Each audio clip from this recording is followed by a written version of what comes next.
بعضې خلک دا کوي وایي په کور کې د چې څوک مړ شوي وي د ده رشته دار والدین یا هر څوک وایي کور کې دي یو بستره یو طرف ته واچوي وایي دې بسترې ته څوک مه راځئ زمونږ پلانکی مړ شوی دی هغه په دې شعبان شپه باندې راځي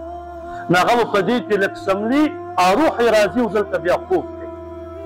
پیمان یو په دې یخنۍ کې ته په کمره کې پروت یې او پلار ته دې بستره بار سمه کړې ده دا په کوم ځای کې اسلام کې راغلي بعضې خلک وایي په دې شپه راځي ښه شی پوخ کوي او د پاسه په ټینکۍ د پاسه کښېني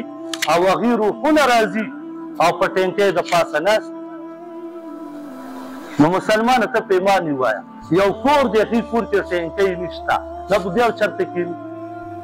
او یا څومره بېادبي خبره ده چې ستا پلار الله دې اونکي ټینکۍ بره